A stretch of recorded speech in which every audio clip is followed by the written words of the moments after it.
Hey guys, what's going on? It's Eli, back with another review video, and holy fifth and final season Batman! Yes guys, both me and one of my bros, Anchorman. Hello. Yes. Yes guys, both me and Anchorman. Our journey has now come to an end with what we've been reviewing from season to season.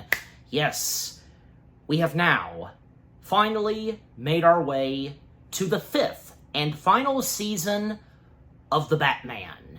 Yes. What a journey this has been, huh, Anchorman?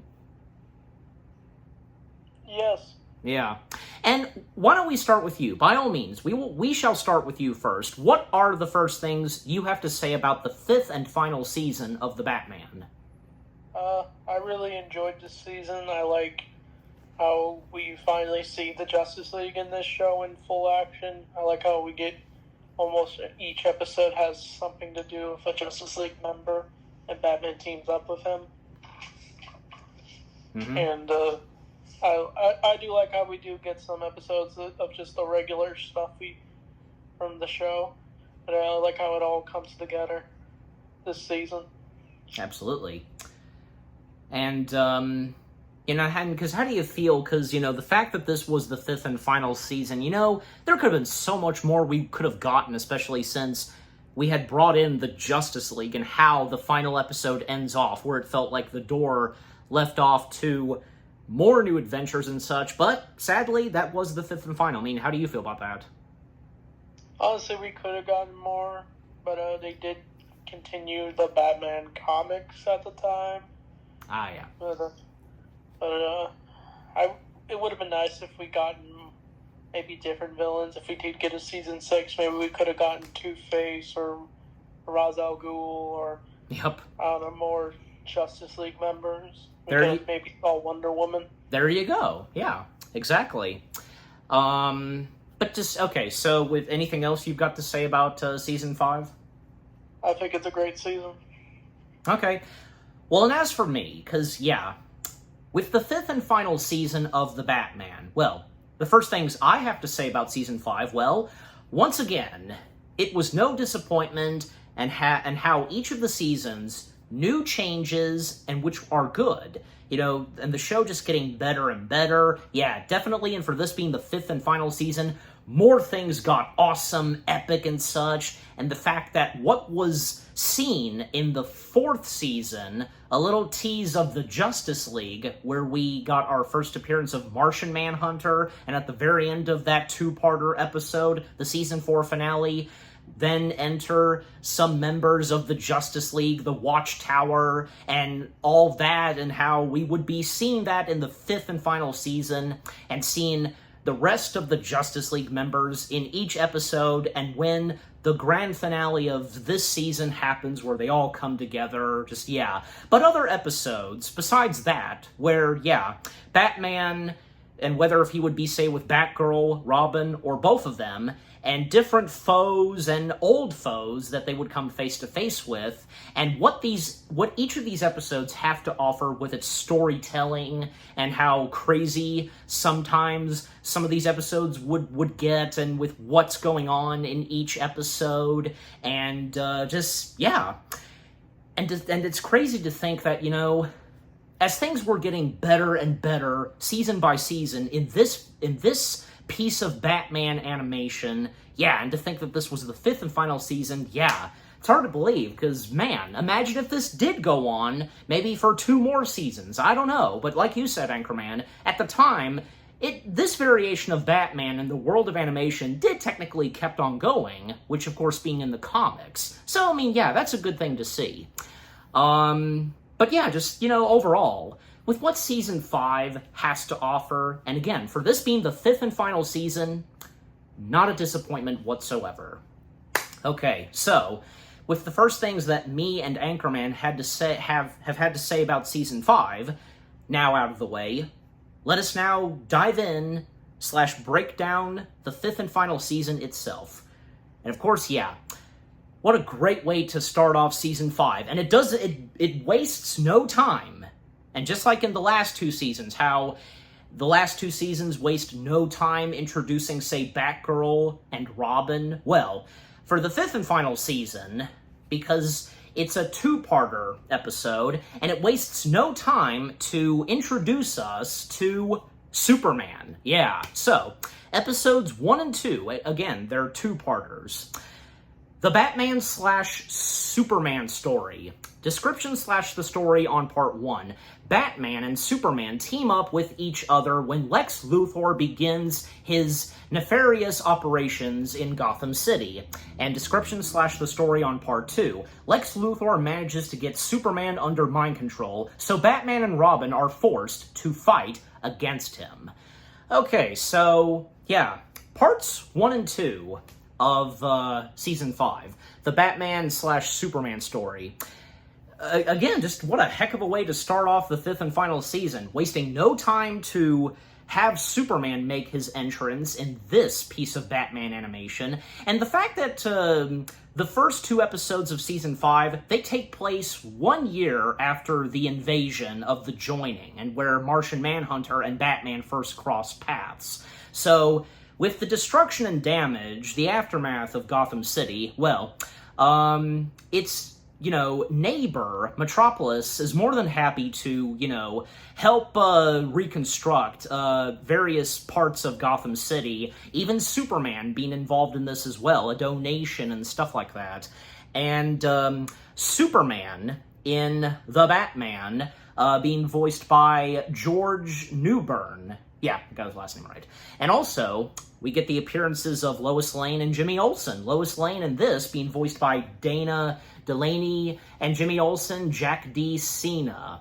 So with them attending, but of course Clark's not there, as we all know, but Bruce Wayne and Dick Grayson, of course, being there, and just, yeah, with Superman's presence, but, yeah, Lex Luthor, and Lex Luthor in The Batman, rightfully so, being once again voiced by good old Clancy Brown. Yeah, it was great to see that Clancy Brown once again voiced Lex Luthor in this piece of DC animation that has to do with Batman. Well, because, yeah, with what Lex Luthor has in store and what we don't know so far, and little does, say, Batman, Robin, and Superman know what's exactly going to be happening, just, yeah. And also, yeah, like the first interactions between Batman and Superman, well, they're not on good terms at first, but yeah, but we'll first come, okay, we'll now, come to you, Anchorman, because what are the first things you have to say about, well, part 1, of course, because, yeah, because we're, because we're talking about part 1, so, yeah, what are the first things you have to say?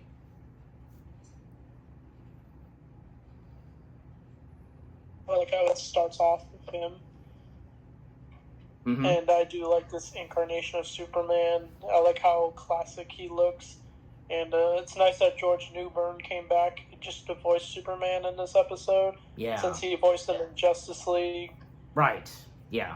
And Diane came back to play Lois Lane from the Superman animated series. Mm-hmm. And of course I think she was also in Mask of the Phantasm Batman. Mm-hmm. And of course that also goes for Clancy Brown, once again voicing Luke. Yeah. Yep. He's my favorite Lex Luthor voice actor. Of course, I think that goes for all of us, Anchorman, definitely. We prefer Clancy Brown as, yeah, the ultimate voice of Luthor in the realm of animation, but yeah. But anything else to say about part 1 with what I've so far talked about and with what, Luthor's planning to do and so on? Just, yeah, what else have you got to say? It seems like the typical Lex Luthor plan. He wants to do something against Superman so he can become rich or something. Yeah, of course. Okay, but yes, and then, there's a moment where, and yeah, because even when, Superman and Batman, they do first cross paths, well, because, one of the first villains we see, besides Luthor, is this one villain named Metallo, yeah. And, Superman not able to take out this guy, but then when, say, Batman and Robin show up, yeah. And, well, because even, like, say, Metallo having a bit of kryptonite in him and such. And, yeah, and again, because the first encounters between Batman and Superman doesn't go too well. You know, even, say, Superman quickly knowing that Batman is Bruce Wayne. So, yeah. And Batman eventually, like, grabbing the specimen of kryptonite. In fact, because, you know, Batman obviously having been aware of Superman. In fact, Superman not being present, nor a part of the Justice League yet. And even when, like, say, there's a moment where Bruce Wayne, just as Bruce Wayne, paying a visit to Superman as Clark Kent, and offering a present to Clark, which being kryptonite in a lead container, well, Superman then realizing, yeah, it is kryptonite, and even, like, yeah, disposing it into the sun in space.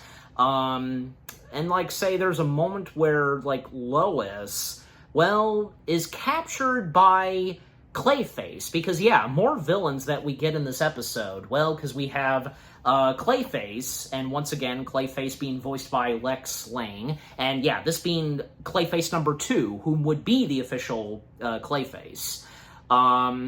Capturing Lois, and Black Mask being there too, and Black Mask once again being voiced by James Remar, well, because they've joined an alliance with Luthor, and with whatever Luthor is going to be doing specifically, and yeah, because having captured Lois, which would get the attention of Superman, and other villains that we see, we get Mr. Freeze and Bane. They don't have any lines, but still, I mean, they do some grunting.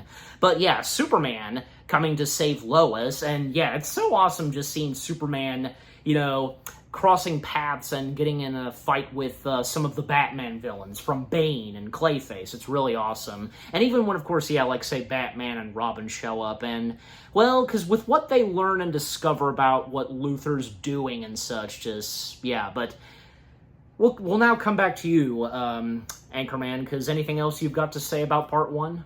I really like where Batman finally meets Superman, when they could take down Metallo, and like how Superman finds out Bruce's Batman. It was kind of like how it was done in the animated series, and when they had their first crossover.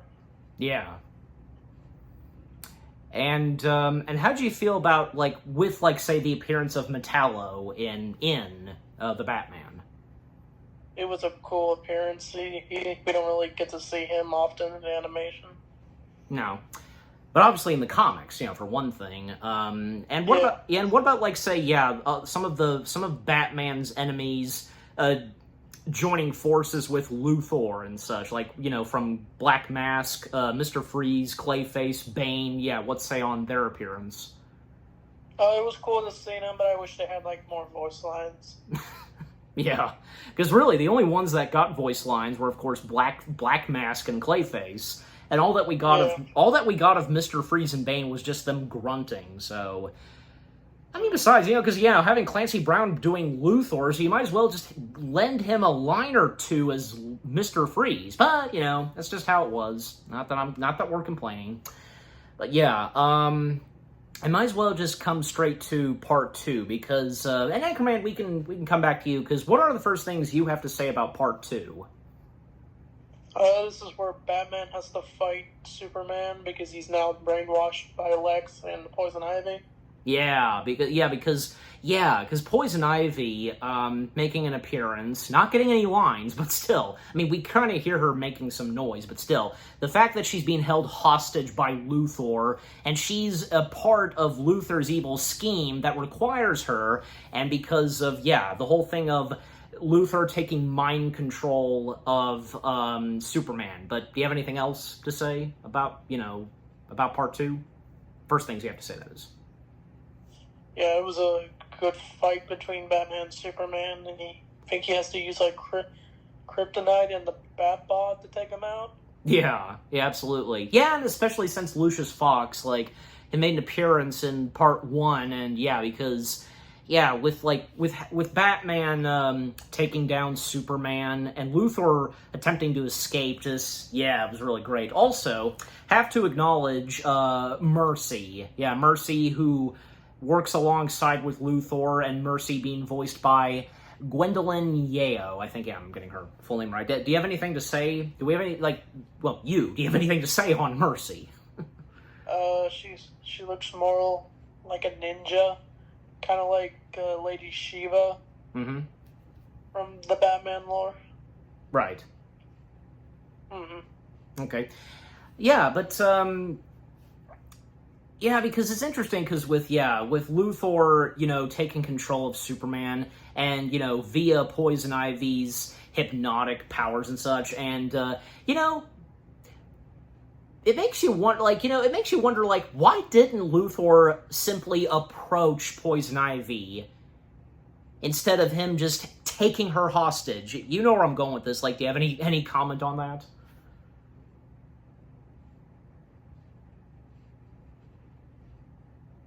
I asked you if you have any comment. If Lex should have just captured Ivy. If he had just approached and convinced her to form team up or something, and instead he just captured her. Any comment? Yeah, it probably would have made more sense for him to just capture her.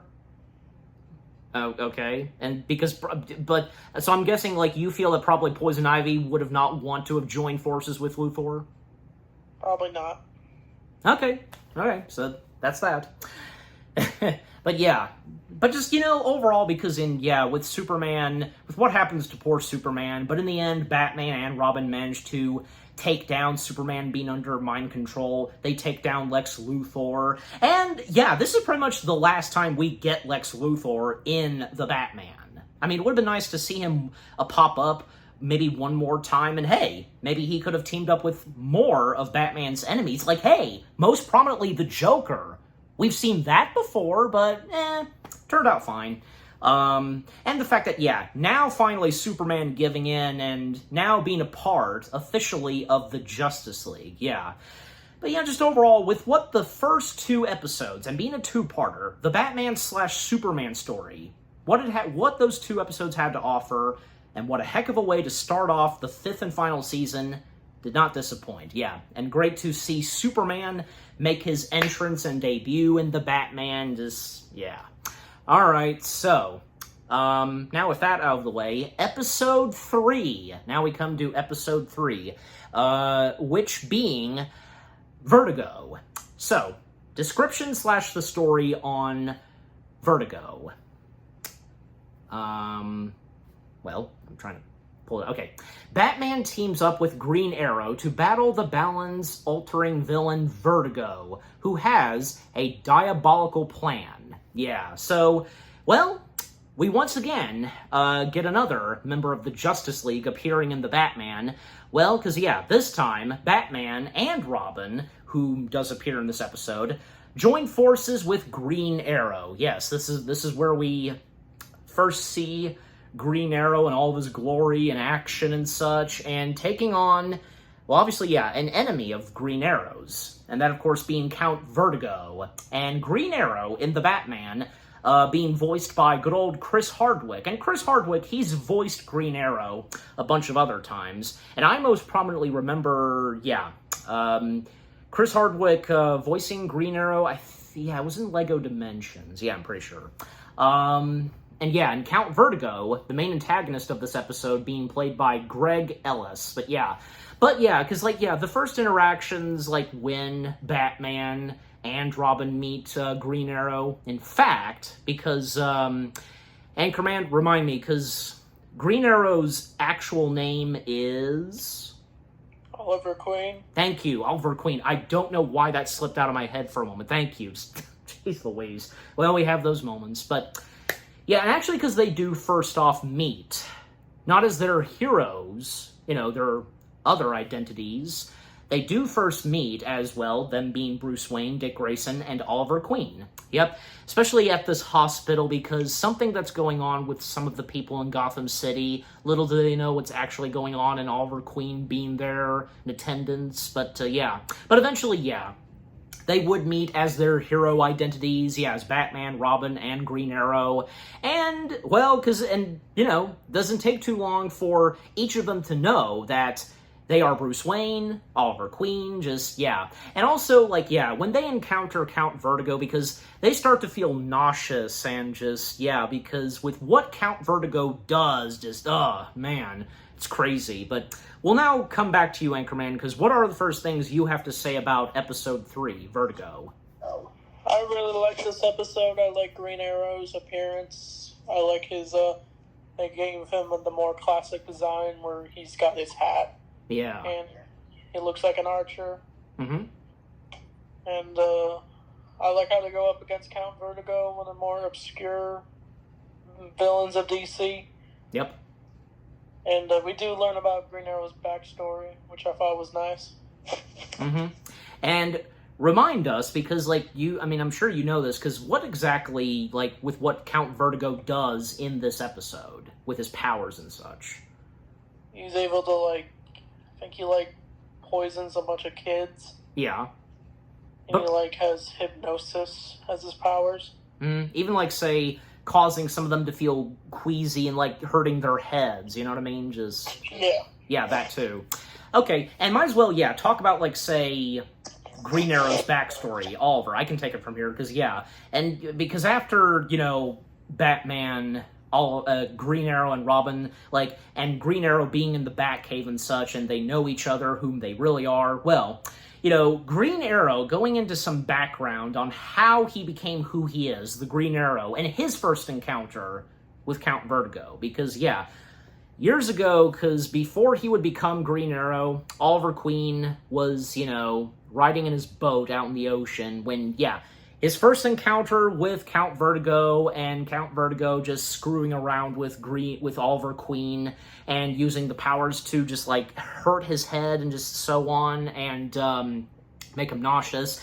And eventually, yeah, Oliver would find himself stranded on this island, and I don't think it's intentional, but it's almost like Castaway vibes, don't you think? Just, yeah, and the fact that Oliver Queen was on that island for a couple of years, and the fact that he grew hair, he grew a beard, and, he did manage to survive, because he would then start to teach himself how to be an archer, and manage to gain some muscle and strength, and all that, and to think that he would be able to do this while on that island being stranded, and nobody coming to search and find him.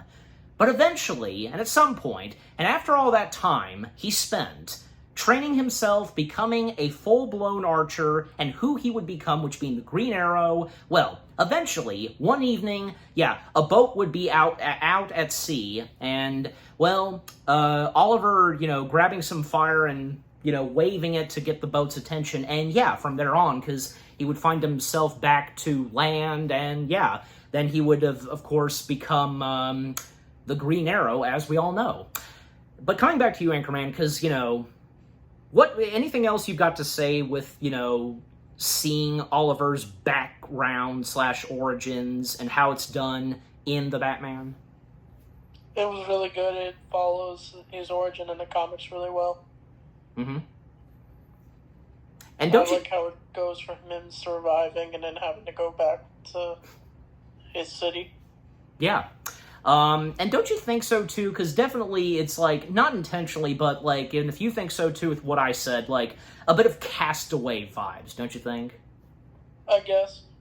I'm just saying, because, it's kind of it's kind of true. But, yeah. Yeah. Also, Tom Kenny's wife, Jill Taylor, because, yeah, voicing a doctor, and, yeah, it's really cool, because, most prominently, her hubby being one of the top voice cast members of this show is the Penguin, and yeah, nice to see her doing a voice in this, so can't leave her out.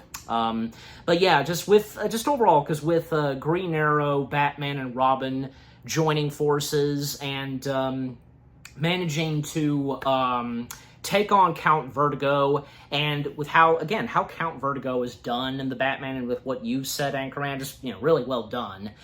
And of course, in the end, how they managed to take down and defeat Count Vertigo altogether, and, yeah, just from there on. Anything else you've got to say about Episode 3? It was a good episode. I did like the dynamic between Batman and Green Arrow.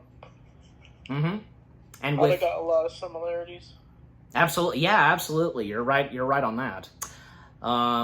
Anything else to say? Because with what happens, what else happens in this episode, and when they take on Count Vertigo? It was a good final where they go in the helicopter. Yeah, absolutely. But just overall, episode 3. It was another good episode for season 5. Getting Green Arrow full time, and working alongside with Batman and Robin. That was great. Okay, so now with episode 3, Vertigo, out of the way, now we come to episode 4, which being White Heat. Description / the story. Firefly tries his best to upgrade his powers, but is accidentally exposed to some radioactive phosphorus. I might be mispronouncing that word, but you know me sometimes, guys. But yeah. But this episode was pretty interesting because who'd have thought that with what goes on in this episode, and this being the final episode to have Firefly, with what happens to Firefly at some point in the episode, and Firefly, he becomes this totally different person, and this totally different villain / antagonist for Batman is pretty interesting. And of course, Firefly once again being voiced by Jason Marsden. I almost said James. And also, Firefly in this episode having a girlfriend named Blaze. Very fitting. Yeah, because her name being Blaze. And Blaze being voiced by Seth MacFarlane's sister, Rachel McFarlane, being no stranger to voice acting, and as we all know, most prominently, she's the voice of Haley Smith in American Dad. Yep. And she's done more voice acting, as I know, but yeah, and we all know, that is.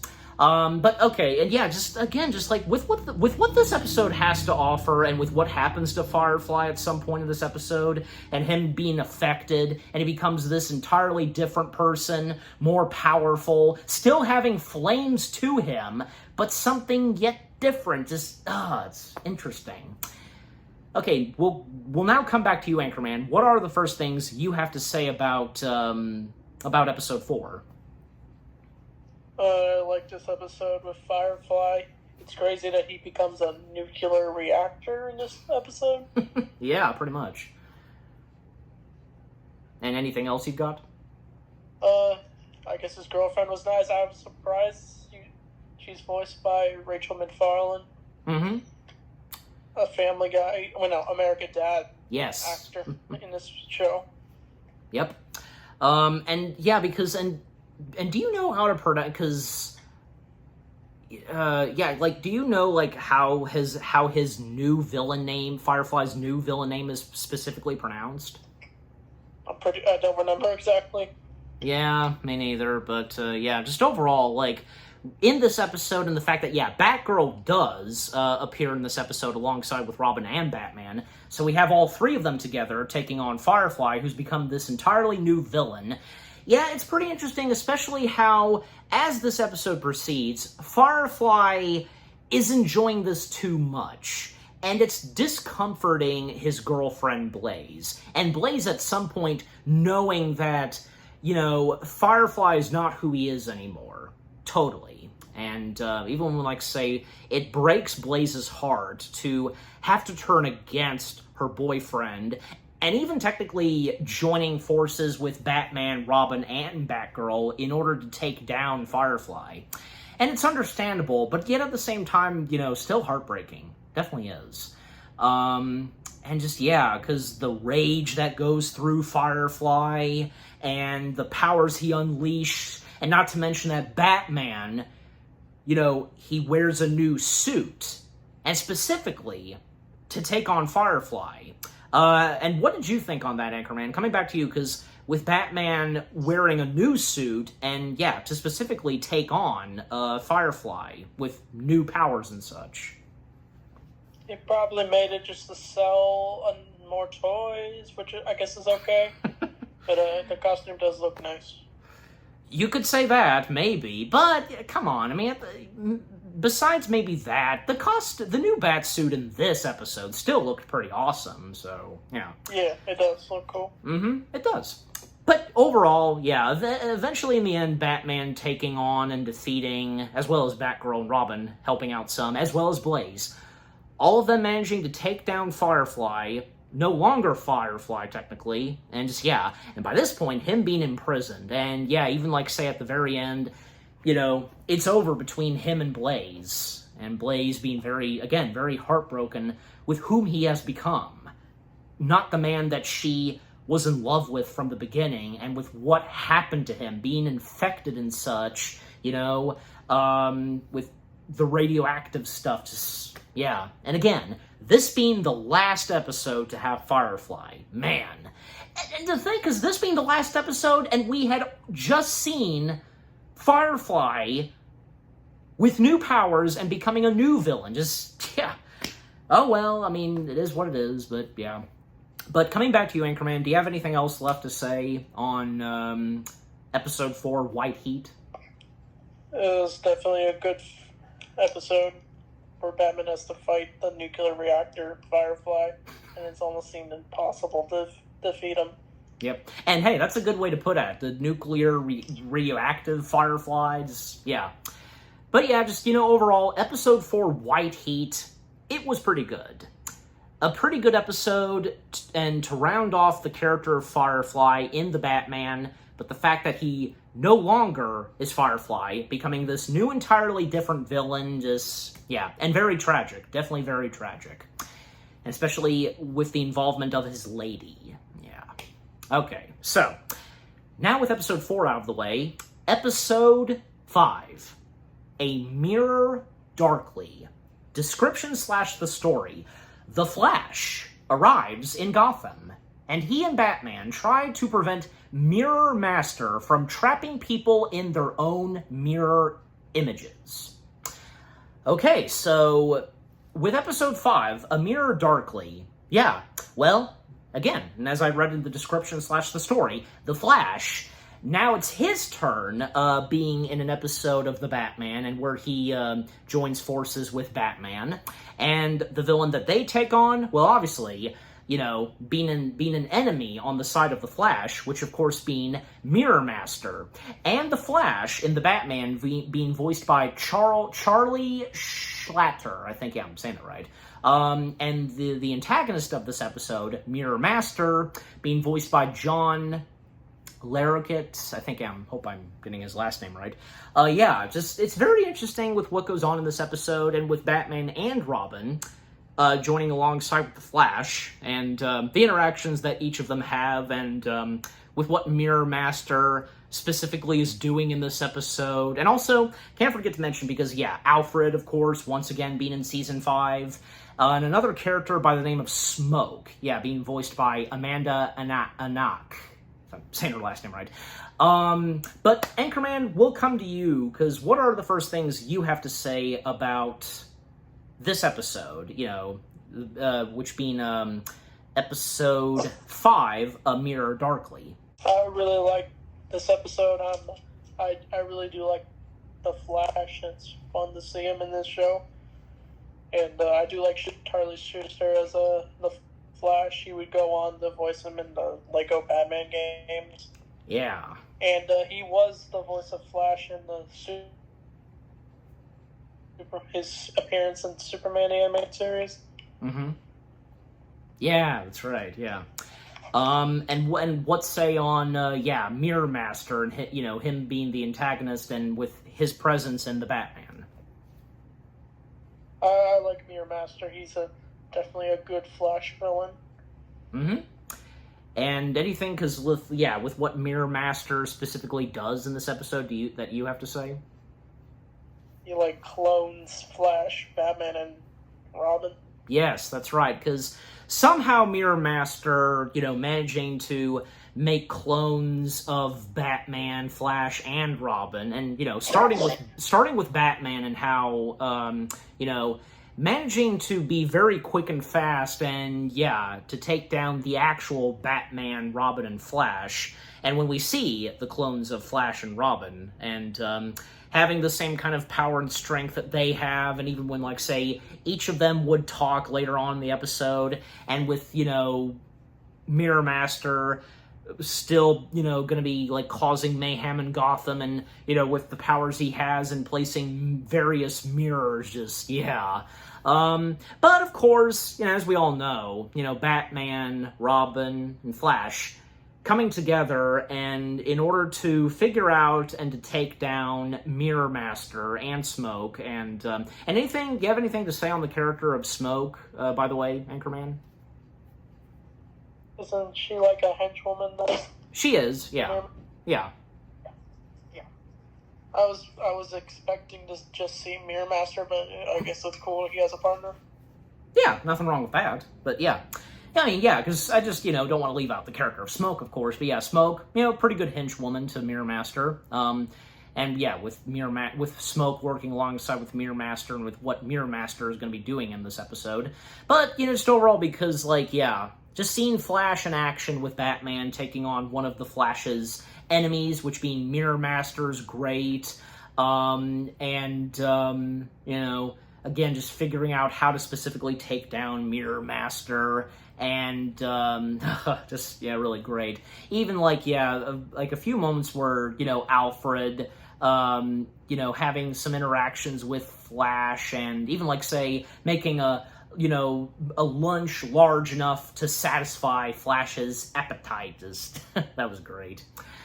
But yeah, just overall, yeah, episode 5 of A Mirror Darkly was another good one, and seeing Flash this time, working alongside with Batman and Robin, it was really good. And do you have anything else left to say on episode 5, Anchorman? I like how Flash is able to find the Batcave in this episode.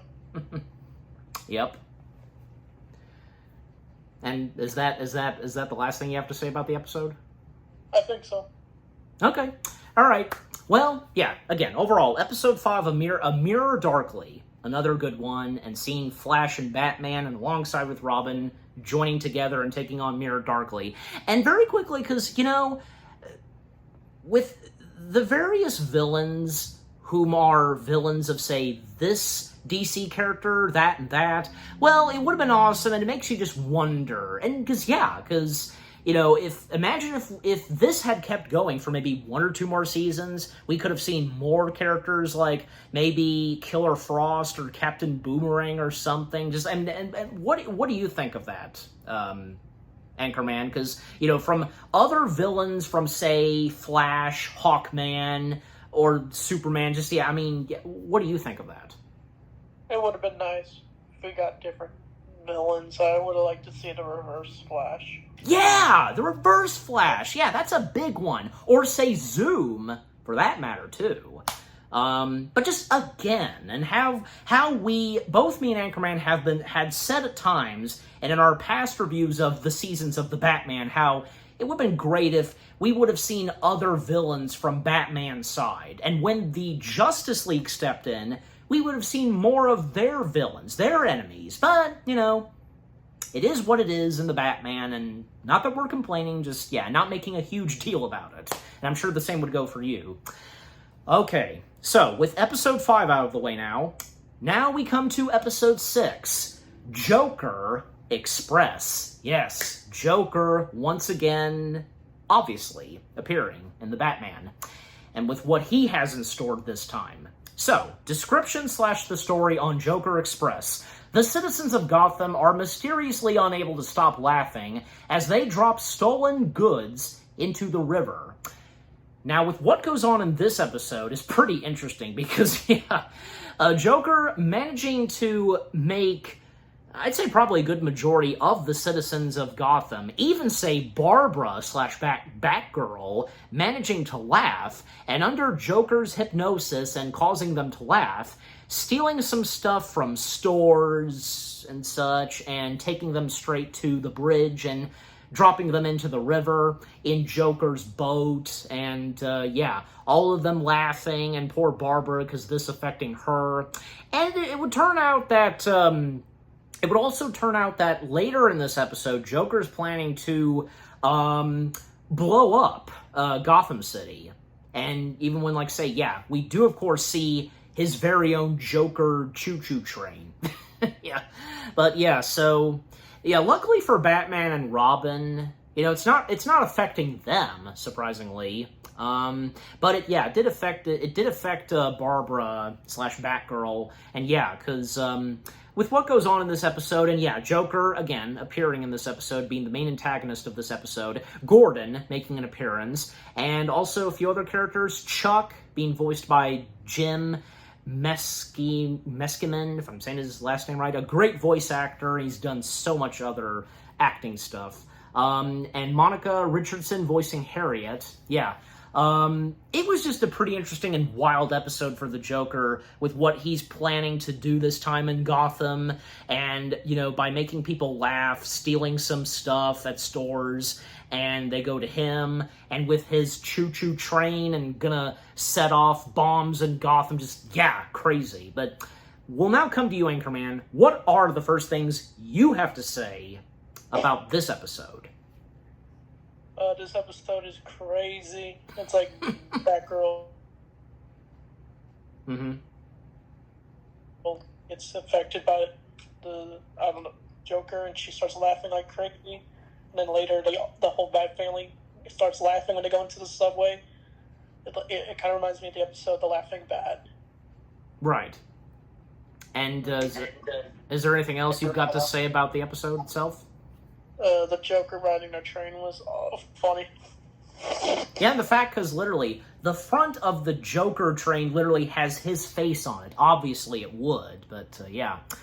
And anything else to say, because with the Joker's plot and the fact that he's going to, you know, have Gotham City be blown up and such? It's a crazy Joker plan. It is, yeah. He's able to, like, hypnotize half the city with his influence. Yeah, definitely. But just, yeah, you know, overall, because this episode, and like what both me and you, Anchorman, have said, where it is a wild and crazy episode with what Joker, and pretty much, yeah, this is the last episode, technically, of the Batman, where, yeah, Joker is the full-time antagonist, and with what he does, and yeah, that was an interesting way to go out for the character of Joker in this, don't you think? Yeah. Yep, definitely.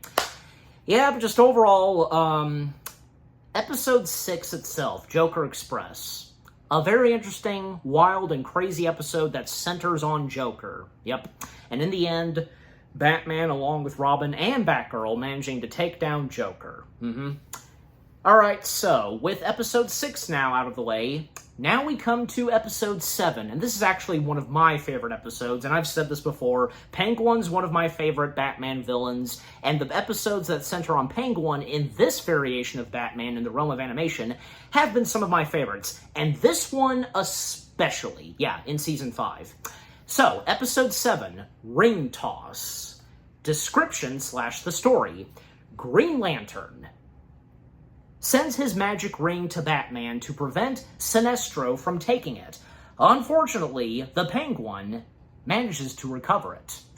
Yeah, this was a pretty interesting episode, and who'd have thought? Well, because obviously, this is where we see Green Lantern have his spotlight appearing in an episode of The Batman. Well, just, you know, who'd have thought that not only do we have Green Lantern and Sinestro being in this episode, and Sinestro being one of the antagonists, but the other antagonists, and who'd have thought that Penguin would be having a Green Lantern. He would be using a Green Lantern ring. It's very interesting. And yeah, and seeing Green Lantern, Hal Jordan, appearing in this episode, and yeah, because the interactions between Hal and Bruce as Batman, and, you know, because Green Lantern warning, you know, Batman about Sinestro's presence, and, you know, mentioning a little bit of how, say, you know, Sinestro, he used to be one of the Green Lanterns, but then he turned to the dark side, and just, yeah, and the fact that he, according to Hal, both he and Sinestro go way back, and when, yeah, Sinestro gained the Yellow Ring, you know, with evil and such. Even one of the Green Lanterns making an appearance. You know which one it is, don't you, Anchorman? Yeah, I've seen that Green Lantern before. Mm-hmm. Yeah, but I can't place his name, but because I obviously, yeah, because he does get a line, and because a message that he sends, that's about Sinestro. I'll remember to put his name in the text because I don't want to leave out the mentioning of him and with his name. But yeah, and Dick Grayson, because he was picked up from school by Alfred, and in fact, Dick Grayson, he wanted to hang out with some of the kids at his school.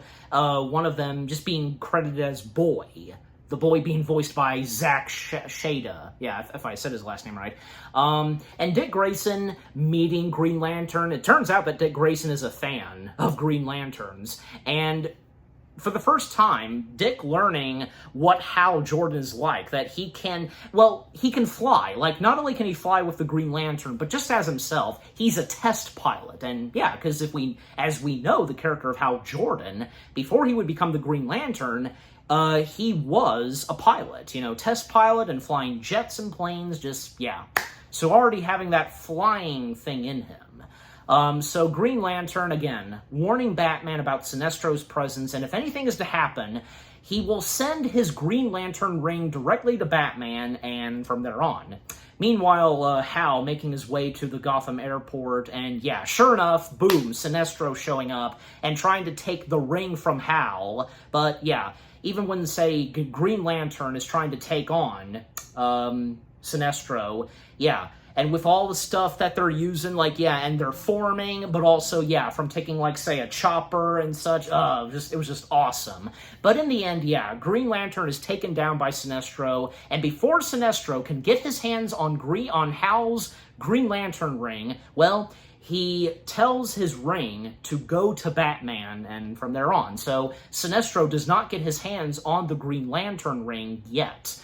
However, with the ring making its way to Wayne Manor, well, because Penguin happens to be in the sky, and, he accidentally stumbles upon the ring. Penguin is in the way of the ring, making its destination to Bruce. And yeah, so Penguin, getting his hands on the ring, and yeah, he's not quite used at first to knowing how to work the Green Lantern ring. And I mean, even when, say, he does start to get the hang of it some, then he invades Wayne Manor and stealing Bruce's money.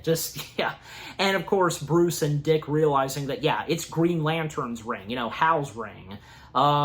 It's pretty interesting. And also, the voice of Green Lantern / Hal Jordan in the Batman being voiced by Dermot Mulroney, if I'm saying his last name right, and Sinestro. I didn't quite realize this, fully, that Sinestro in the Batman being voiced by the late Miguel Ferrer, if I'm saying his full name right, but we would know him best, on screen. His on-screen acting, he was in the first RoboCop, he appeared in Iron Man 3, he was the main antagonist / villain in Mulan, and done a lot of other great stuff, even when he did voice acting, definitely. And because Iron Man 3, he was the Vice President Rodriguez. He was even saying Beverly Hills Chihuahua. And he did a bunch of other DC materials where, he was in something else, because, no. Oh, I'm sorry, because that got me mistaken, because, that's Ben 10. But, oh my gosh, he was also in Mr. Magoo, and, alright, but we'll now come to you, Anchorman, because, what are the first things you have to say about this episode? I remember seeing this episode on a DVD of the Best of Green Lantern. That's how I first saw this episode. Interesting. Yeah, I do like the appearance of Hal Jordan. Mm-hmm. And Sinestro? Too.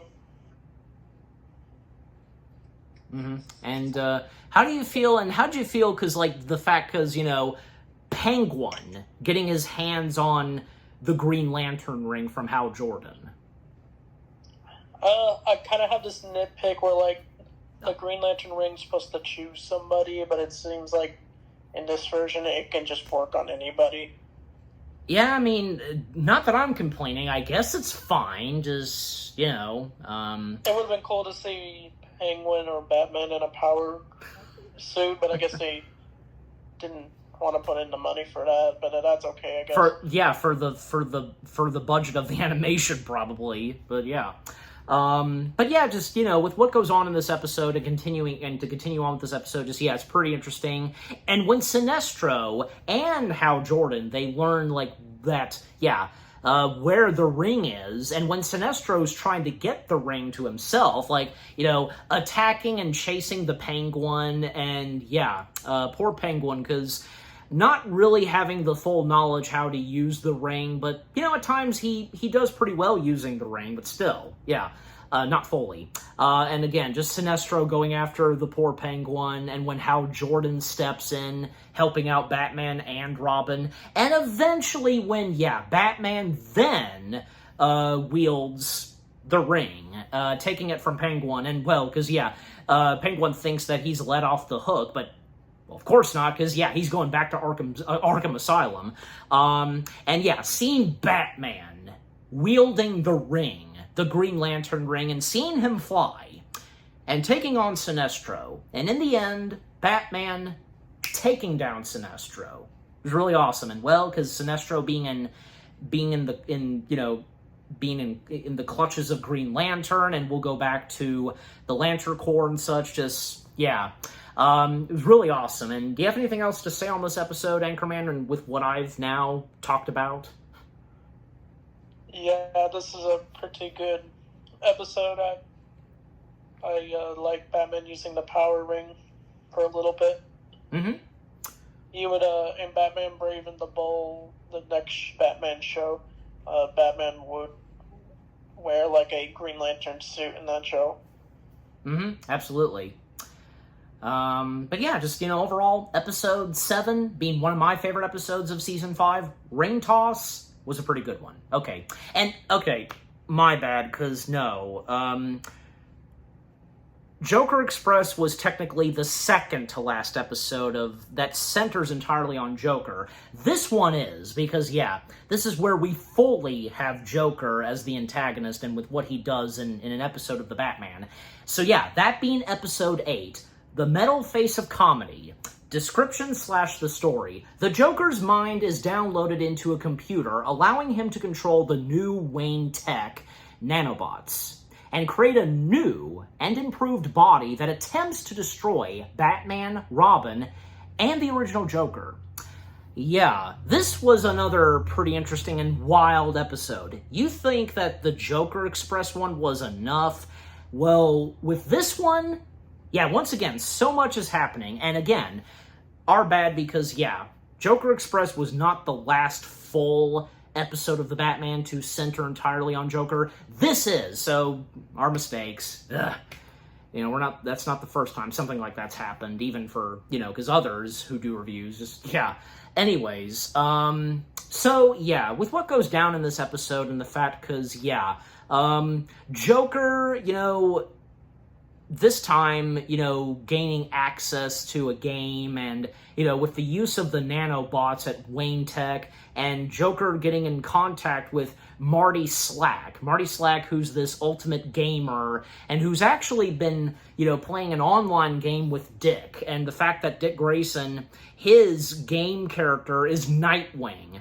Interesting, and it makes sense. And Marty Slack being voiced by Patton Oswalt. Yep, Patton Oswalt doing another character in this, and and also Punch and Judy appearing in this as well. Harley Quinn, once again. Harley Quinn being voiced by Hayden Walsh, and also the Hyenas are there too. It's very interesting because with what goes on in this episode, and not to mention, because as I mentioned, Dick's video game character being Nightwing, and hey, because Jerry O'Connell once again voicing Nightwing, and Captain Slash, the video game character that Marty is playing, is being voiced by Dietrich Bader. That's really cool. Yeah, it's just, again, just interesting and wild with what Joker does in this. managing to create a better, improved version of himself on the internet and on this video game, online game, I should say. But the fact that the online version of Joker then begins to have a mind of its own and managing to outstage the actual Joker. And this digital Joker just being totally unstoppable for now. And with the use of the nanobots, just, yeah, mind-blowing. But we'll now come back to you, Anchorman, because what are the first things you have to say about this episode? This episode's crazy. You see the Joker basically create not really a clone of himself, but just like a computer version of himself. Yep, pretty much. Yeah, and well, you got anything else to say about this episode and with what else goes on in this episode? I like the Nightwing cameo on the video game. I like how they made him look like his old school Nightwing outfit. Yeah. In the Anything to say on Marty Slack, his appearance in this episode? The other character who's playing the game? Yeah, and when Joker joins with Marty Slack, and with having Marty Slack help him with what he's doing in this episode. Yeah, I liked his character. I like how he's voiced by Patton Oswalt. Mm-hmm. Yep. Marty Slack, because, just a simple guy who is an online gamer and just being forced into Joker's doing, just, yeah. Even, at times, Harley Quinn just, being very fond of the digital Joker. But at the same time, yeah, the digital Joker cannot top off, even for her, and, that goes for all of us, can never top off the actual Joker in The Batman. And anything to say on Harley's appearance in this episode for you, Anchorman? It was cool to see Harley again. I just wish she was in the show a lot more. Yeah, that's true. Yeah.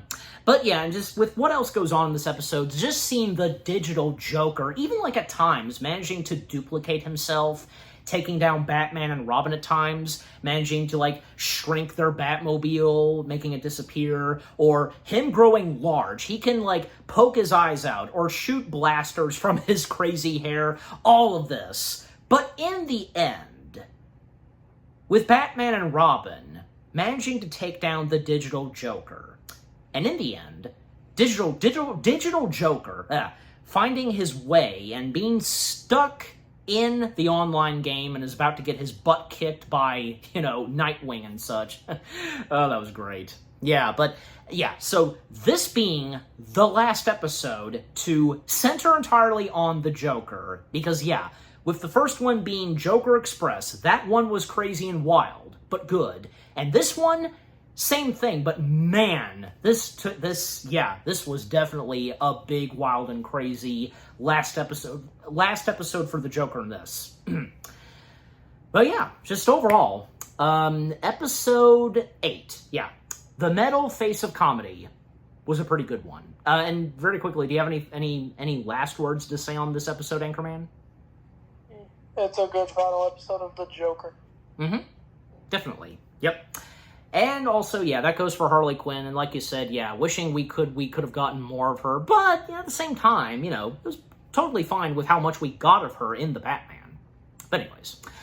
Okay, so, now we come to episode, 9. And I gotta say, probably this was another one of my favorite episodes of Season 5 of The Batman. And that being Attack of the Terrible Trio. Yeah. So, description / the story. 3 college students use Professor Kirk Landstrom's formula to transform themselves into animals and get revenge. Anchorman, why don't we start with you first? What are the first things you have to say about, episode 9? I like this episode. I like how it takes place in a completely different area of Gotham. We see, a college campus. Mm-hmm. And we see a bunch of college kids hanging out, but then, they're attacked by a more obscure Batman villains. Yeah. Yep, definitely. Okay. So, and with the first things I have to say about this episode, because, yeah, it was very interesting, and, with what goes on in this episode, and like before, And in this variation of Batman in the realm of animation, we sometimes get one-off villains. An episode of Batman where we just get one villain a villain that only appears one time.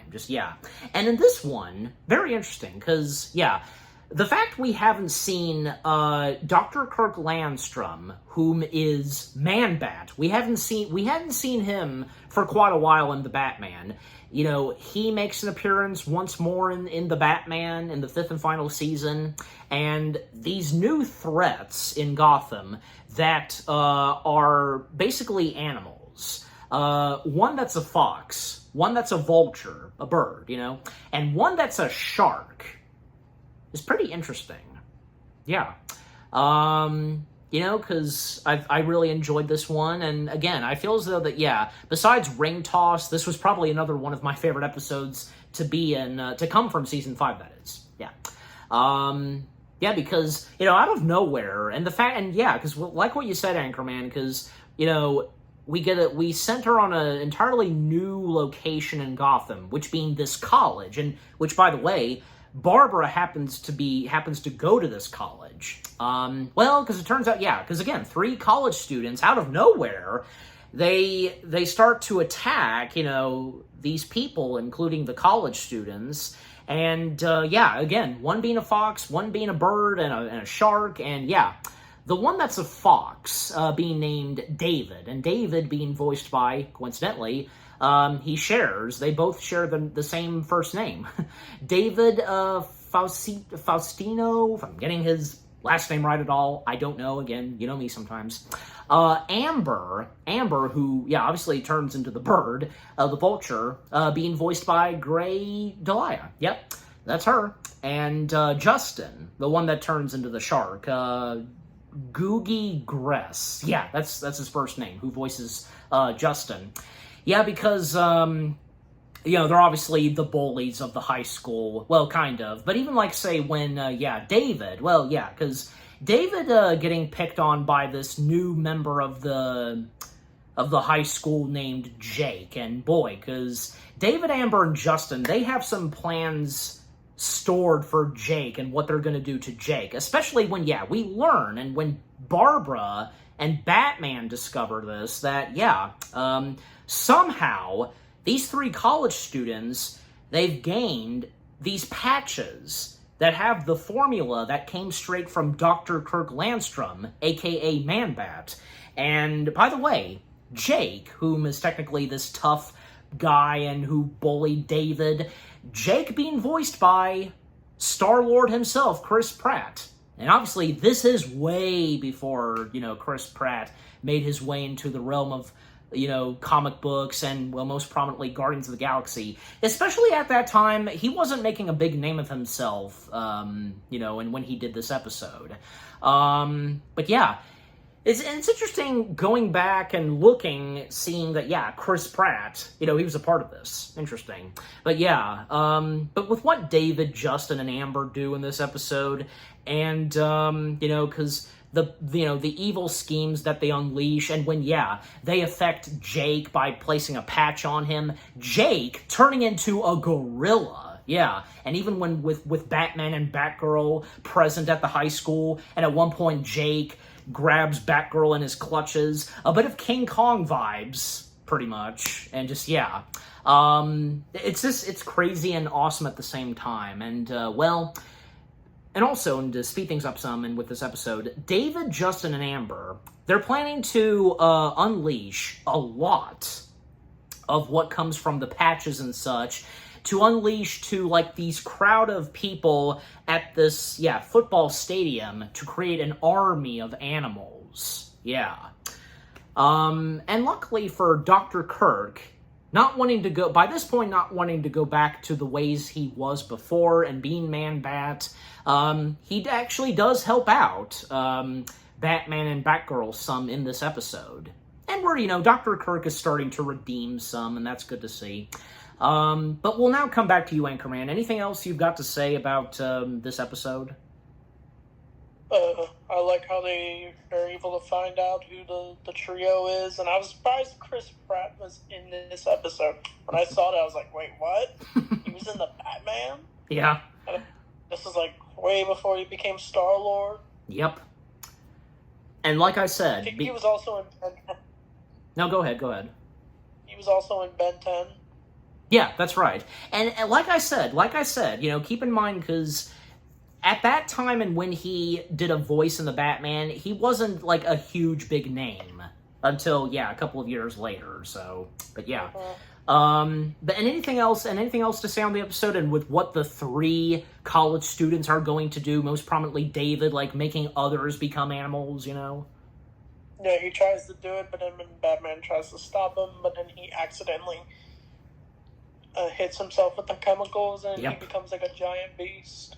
Mm-hmm. Like, half eagle, half eagle, half lion, just, something like that. The combination of those kind of animals, just, is pretty interesting. And David becomes more powerful and really just, becoming a different looking animal. Just, it's crazy. But, just in the end, with Batman and Batgirl trying to solve the mystery and, trying to take down the 3 students, and with the help of Dr. Kirk, and, when they took care of, Chris Pratt's character, who became the gorilla, also Rob Paulsen having a small voice part in this episode, being a kid. Yeah, he voices a kid in this episode. Overall, this episode was pretty interesting. With these one-off batch of villains we get, this villain trio, pretty interesting, and the fact that, we get to see others being affected, like what happened to Dr. Kirk when he turned into Man-Bat. That's very interesting, but just overall, episode 9, Attack of the Terrible Trio, was a pretty interesting one. Again, just the idea of that there's others that get turned into animals, just like what happened with Dr. Kirk, and with these 3 this trio villains, the 3, like, one is a fox, one is a bird, and a shark. Just very interesting, definitely. Okay, so, with episode 9 out of the way, well, there's only, 4 more episodes left, so So, episode 10, which being the end of Batman. Description / the story. Batman and Robin are troubled when a crime-fighting duo show up in Gotham with one aim: to help the criminals and to destroy the Batman. This was pretty interesting, and once again, another episode where we get a one-off villain. And the fact that these 2 that show up in this episode, which, they're kind of like in that same territory as Batman and Robin, technically. Because, William Mallory and his son Andy Mallory. William being voiced by Christopher Gorham, and Andy being voiced by, Daryl Sabara. It's pretty interesting, in fact, because...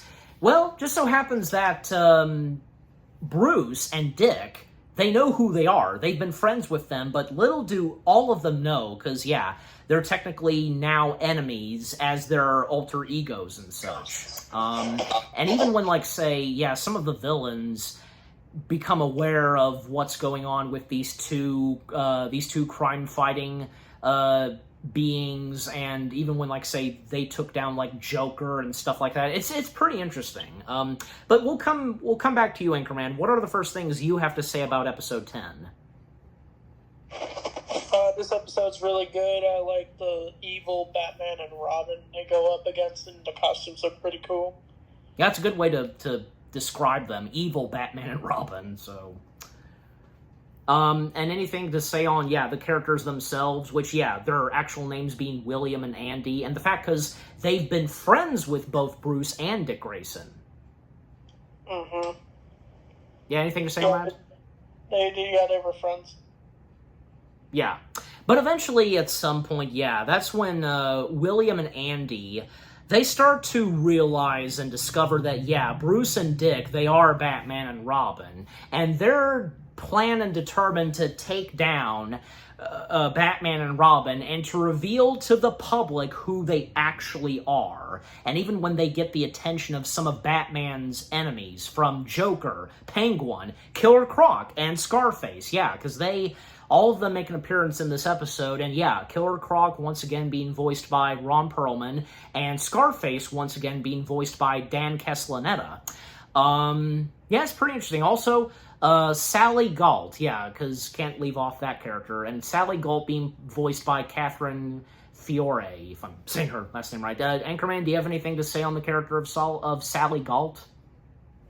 It was sad that she gets giggle gassed, and I don't know if she dies or not from the gas. Yeah, hard to tell, but yeah. And how are you feeling in this episode where, because the fact that William and Andy, whom are, as you described them, evil Batman and Robin, they were determined to reveal the identities of Batman and Robin?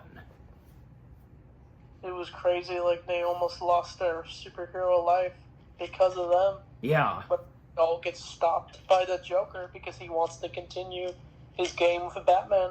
Mm-hmm. And I'm sure for Joker and the other villains, as much as they would like to know whom they actually are, to them, it doesn't need to be rushed, I guess, best way to put at it.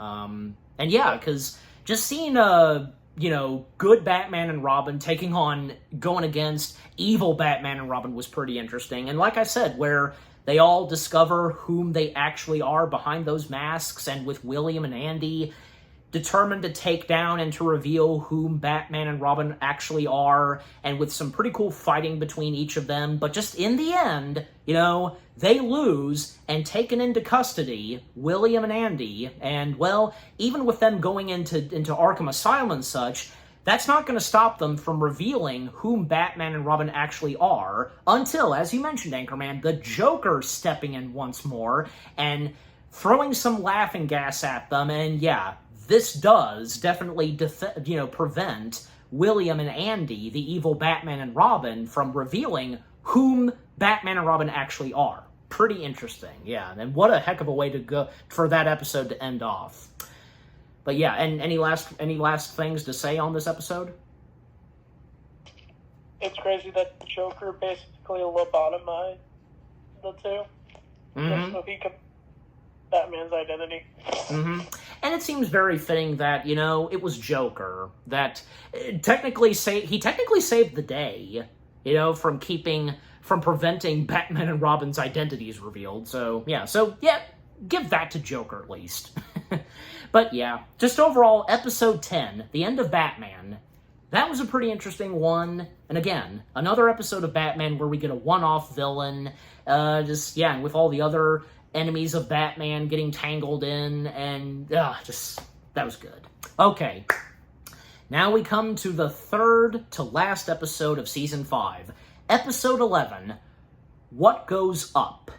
Description / the story, Black Mask employs Shadow Thief to bust him out of jail and plan the robbery of the magical Nth element, found only in rare meteors. Yeah, so this was another pretty interesting episode, and because Black Mask, once again, appearing in the Batman, and the fact that, Black Mask is joining forces with, the Shadow Thief, and the Shadow Thief being voiced by Dietrich Bader. Yep, another character that, Dietrich Bader voices, which being another villain. And, well, this is where we see Hawkman make his debut full-time and working alongside with Batman and Robin.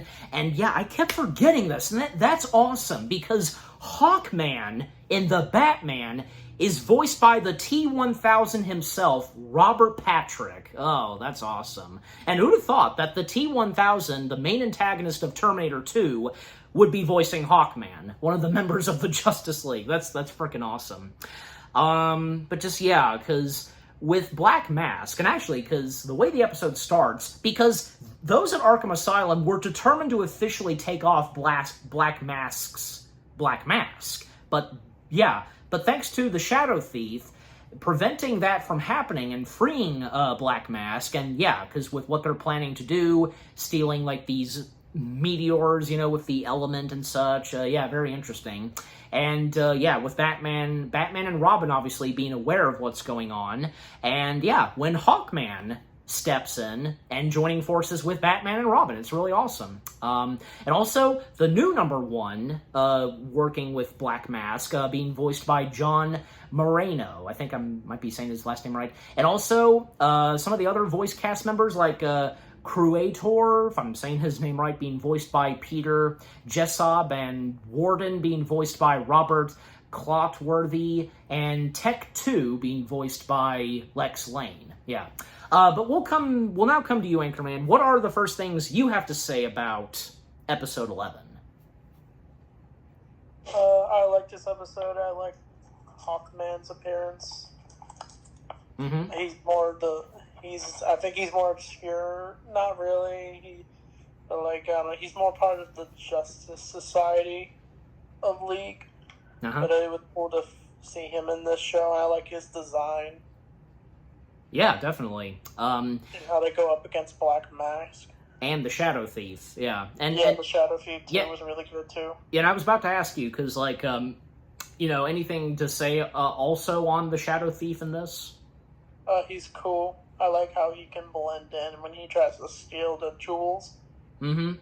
Yeah, especially, it was quite difficult for Batman and Robin trying to figure out how to take down the Shadow Thief, because with the tech he's got, and managing to, be a shadow of any object or whatever it is pretty interesting. But of course, in the end, they managed to find a way to officially take down the Shadow Thief. And anything else to say for you, Anchorman? Because, with what Black Mask and the Shadow Thief are doing in this episode, and basically stealing these meteors and such, any comment you have? Is the way they steal it was wild, that he was able to almost trick the cops by acting like he's just a shadow. Right. Mm-hmm. Yeah, just, okay. But just, yeah, it's pretty interesting with what goes down in this episode, and with, again, just having Batman and Robin join forces with Hawkman, and, and seeing as how, one enemy of the Batmans and one enemy of Hawkman's joining forces. And, it's very fitting because both of them being black and in the dark, technically, because, Black Mask and the Shadow Thief, because, and just seeing more of Black Mask and with what the Shadow Thief is like in this variation of Batman is really cool. And, them trying to take on those villains and, stop them from their evilness, and also trying to figure out how to take down Shadow Thief. It seems impossible at first, but in the end, they managed to do so. It's really awesome.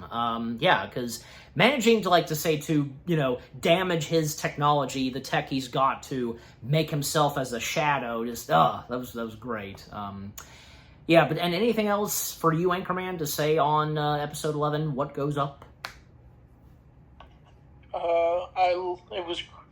The scene that was wild was where Black Mask gets rid of number one. He just shoots him with that device, and he causes him to float in the air. Yeah, kind of like in Despicable Me.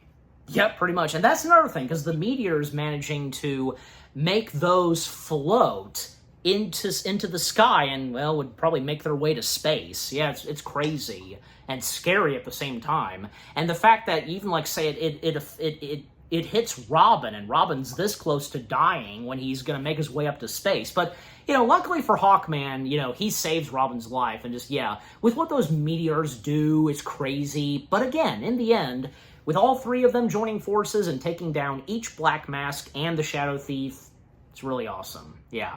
And with those meteors, again, just, very interesting with what those meteors can specifically do. Yeah. But just overall, episode 11, the third to last episode of season 5, was pretty good. And, one of the last members of the Justice League that we get, joining forces with Batman, getting his spotlight, which being Hawkman was great, seeing Black Mask once more, and seeing the Shadow Thief, and seeing both of them join forces, and with what they're doing, stealing the meteors, just, yeah. Overall, episode 11, the third to last episode of season 5 of The Batman. What goes up? Another good one. Okay, guys. Well, we now come to the last 2 episodes of Season 5 of The Batman. Parts 1 and 2, Lost Heroes. So, description / the story on Parts 1 and 2, starting with Part 1, of course. Batman leads the Justice League's investigation into why members with special powers have been taken, where they are being kept, and by whom. And description / the story on Part 2. The joining attempts a second invasion of Earth with a plan to steal the powers of the newly formed Justice League. Okay, so, again, this being the last 2 episodes, and this being a 2-part finale of Season 5, and boy, because, yeah, this, of course, does not disappoint, where, yeah, all of the Justice League members from Batman, Superman, Green Arrow, Green Lantern, The Flash, Hawkman, and Martian Manhunter, they all come together. In fact, because, yeah, like the way the episode starts off, well, because Batman and Superman are teaming up to take down the Toyman. And, well, when they come face to face with the Toyman, at some point, Superman, out of nowhere, goes missing. And, yeah. And apparently, this also happened to Hawkman. Yeah. In fact, Martian Manhunter, and Martian Manhunter being once again voiced by Doreen Harwood, you know, telling Bruce about what's going on and with the disappearance of, you know, Superman, Hawkman, and then what would happen to, say, the Flash, because a moment where yeah, because they're the Flash and Batman, and even when Robin steps in too, you know, them taking on Mirror Master, and even after taking on Mirror Master, yeah, the Flash then disappears. Yeah, it's crazy, and especially since, you know, the only ones that are going missing and disappearing and such are those that have strong powers, you know, from Superman, Flash, and Hawkman. And only, like, say, Green Lantern and Green Arrow are left, and as well as Martian Manhunter. And yeah, it's pretty interesting, and with what goes down, and because, yeah, each of them mysteriously being captured, and yeah, and we'll now come to you, Anchorman, yeah, because what are the first things you have to say about Part 1? I really like this episode, the series finale to the show, where we finally see the Justice League assemble. Yeah, because again, with each of them being mysteriously gone and being snatched and such, and what could this be exactly? Well, we don't know. And the further they try to figure this out, and even when, like, say, yeah, then, say, Green Lantern and Martian Manhunter are then captured, and the only ones remaining are the ones that don't have superpowers, but still, you know, they have, you know, fighting skills in them, of course. Just, yeah, of course, yeah, those being Batman, Robin, and Green Arrow. They're the only ones left and a part of the Justice League. Well, most notably Batman and Green Arrow. Robin technically not being a member of the Justice League yet. And, well, somehow a little later, Batman, when trying to investigate this, he then fell asleep, and then he started to have a dream where technically he sees where the Justice League members are. And Martian Manhunter is calling out and sending a message to Bruce, the mentioning of Hugo Strange. Yeah, and that's someone we hadn't seen all throughout this season until now, because it's believed that Hugo Strange has some involvement in the disappearance of the strongest members of the Justice League, Superman, Green Lantern, Hawkman, and Flash. So, yeah, so it's believed that, yeah, Hugo Strange is responsible for this. Well, technically, but not really, you know. You know, it's basically, yeah, Hugo Strange is working alongside with someone who's actually did the kidnapping. And yeah, because with them paying a visit to Hugo Strange, but actually turns out not to be Hugo Strange in his jail cell in Arkham Asylum. Turns out that Hugo Strange is a robot. Someone's a robot pretending to be Hugo Strange in Arkham Asylum. It's interesting and crazy at the same time. But eventually, yeah, because like the more they investigate this, Batman, Green Arrow, and Robin, yeah, it just gets very interesting and crazy at the same time. And do you have Anchorman, do you have anything else to say on part 1? I thought the dream sequence was interesting. Yep. And with the mentioning of Hugo Strange and his involvement in this situation? Yeah, it makes sense. It would be strange. Yep. Well, and seeing as how, yeah, because with whom we discover is working alongside, well, I mean, mainly Hugo is working alongside with they, with them. They're responsible with what's happening and with the disappearance of the Justice League members. And yeah, because, with what happens next is eventually they would find the whereabouts of Hawkman, Flash, Superman, Green Lantern, and Martian Manhunter. And with what they discover some more, well, because their powers not being taken away from them, being drained or anything like that, well, their powers being like samples of their powers or something being transferred in these robots that are supposed to be, supposed to duplicate them and impersonate them, with their powers, their strength and such. And when we do discover that, yeah, the joining has returned, and with Hugo Strange working alongside with the joining this time, and Hugo Strange once again being voiced by Richard Green, having taken over for the late Frank Gorshin.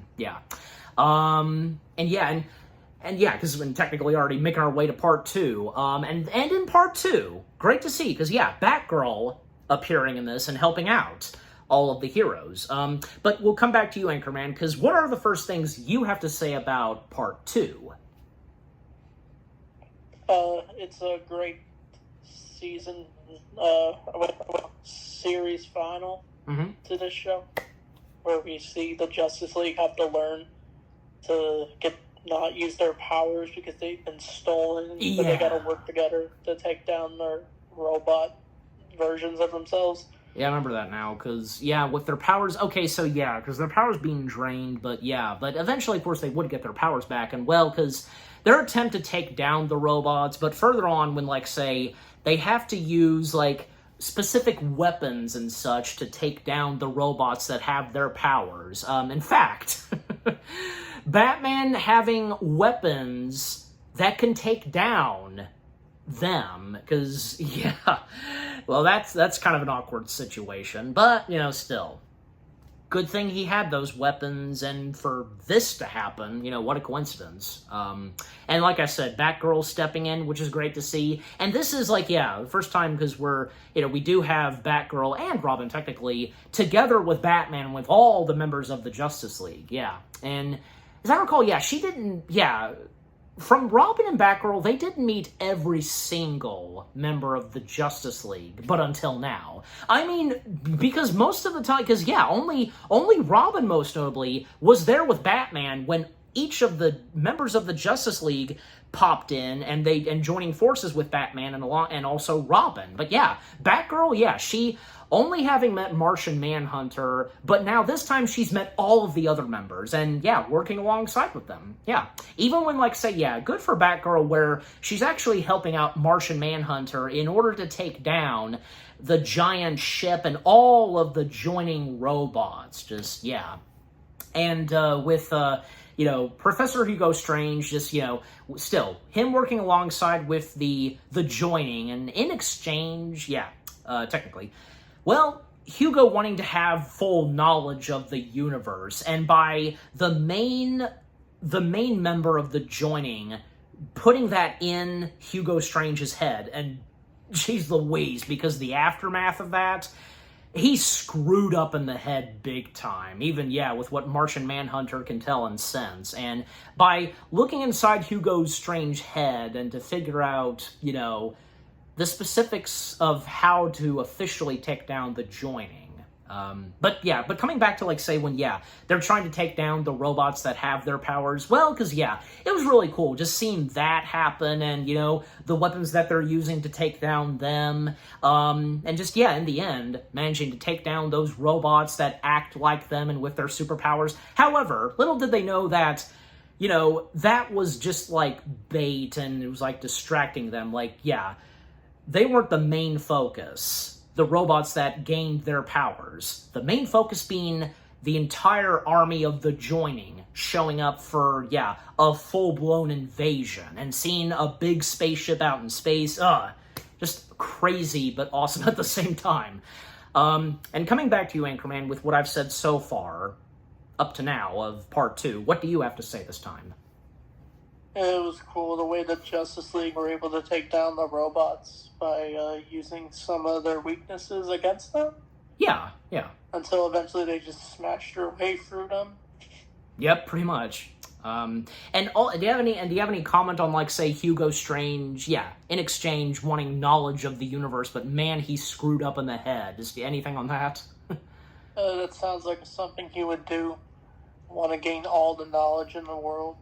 Yeah, but the aftermath and results of what that did to him, he's not going to be the same, obviously, after that. So, boy. But and again, like, Batgirl and Martian Manhunter, especially Batgirl, learning how to, like, get access and to use the technology of the joining, very interesting and good on her, and in the end, managing to press the button, and then, everything's, sparks, and everything explodes. Like, anything on that too, Anchorman, with Batgirl, technically, she's the one that does end it all by taking down the joining once and for all. Anything on that you have to say? It was good. Mm-hmm. Yeah, and just take it all down. Yeah, and the fact that Batgirl being responsible for that. But, I mean, of course, all the other hero characters from Batman, Robin, and the Justice League, them taking down the joining. But still, that was awesome. But, And after that, well, because, no more joining invading Earth. And, well, the Earth is safe and sound. Besides what's going down on Earth with all the villains doing mischief, evil stuff, and for each of the DC heroes trying to take them down. Just, aside from that. But and the aftermath and just, all of them at the Watchtower, even Batgirl and Robin being there, and thinking that they'll be a part of the Justice League, junior Justice League members. Technically they could be, because, technically, because we've had some of that, where, we would have young members of the Justice League and such, and, so... But it was a great way to end off Part 2, and because where Batman, Robin, and Batgirl are at, and them at the Watchtower, just how it ends off, just, because it felt like the door was left open once again, but at the same time, just this being the 5th and final season, just, oh well, it is what it is, but And coming back to you, Anchorman, because... Any last things you have to say about Part 2? It was a good final. I wish we could have gotten more episodes, but it ended on a good note. And don't you think so, too, with what I said, that it felt like the door was left open once again for more new adventures? Yeah. Yeah. It would have been cool I think if they did Season 6, maybe they would have introduced Two-Face. Probably so, and they probably would have brought in more members of the Justice League, because we were, as most prominently, we were missing Wonder Woman, but we were also missing, like, say, Aquaman, Cyborg, and the list goes on, But just overall, with that being, the two-parter of Season 5 of The Batman, that being the last 2 episodes of Season 5, and that being the end of The Batman altogether, it did not disappoint. Very satisfying. A great way to end off Season 5 and the show altogether. Parts 1 and 2 of Lost Heroes was a great finale to The Batman itself, and especially because we're in, by this point in this season, we saw Batman, Robin, and Batgirl crossing paths with the Justice League. And even when, say, all of them did come together, it was extraordinary, definitely. But just, yeah, Season 5 of The Batman. It was an excellent season, and that being the 5th and final season of The Batman, if only it continued for another season, and as we've been... But not to make a huge complaint about it. Just saying. Everything that Season 5 had to offer, from beginning to end, all the episodes, 13 episodes, and seeing the members of the Justice League, each of them getting their spotlight, the villains that, come back once more from, say, Joker, Penguin, and seeing Lex Luthor, the Shadow Thief, Mirror Man, just, so great. And the one-off villains, and some unexpected moments, yet again, in the Batman, and interesting ideas and takes, and with what happens in each of the episodes, the climaxes, and with the opener and closure of, Season 5 of The Batman, did not disappoint. Everything about Season 5 of The Batman was excellent. And we'll now come to you, Anchorman. What are your final thoughts and words on Season 5 of The Batman itself? It was a great season to finally have the other DC characters show up. A giant event in this season. Mm-hmm. Yep, and go ahead. I wish we did get season 6, but I think 5 seasons for a Batman show was pretty great overall. Yeah. And like you said earlier, where technically the Batman did continue for a little while, but, in the comic books. Mm-hmm. Yeah. Yeah, just, overall, it would have been nice if maybe we could have gotten one more season, which could have been season 6, 6 fingers. And maybe we could have, and if it did happen, more than likely we would have seen more characters step in the world of Batman. Maybe we would have seen more villains of the Batman, like, say, Two-Face, Scarecrow, Ra's al Ghul, the list goes on. We could have seen them, or we could have seen Wonder Woman, Aquaman. Need I go on? But at the same time, for Season 5 and what it is, being the 5th and final season of The Batman was excellent. What a way to go out. Okay, and how we rate Season 5 of The Batman. Well, we'll start with you, Anchorman. How do you rate, and how many stars do you give Season 5? Probably a 10. Okay, and yeah, the same goes for me. Both me and Anchorman. We both give Season 5 of The Batman 10 out of 10 stars. Yes. Both me and Anchorman, 10 out of 10 stars for Season 5 of The Batman. And what about you guys? What did you think of Season 5 of The Batman itself? The 5th and final season of The Batman.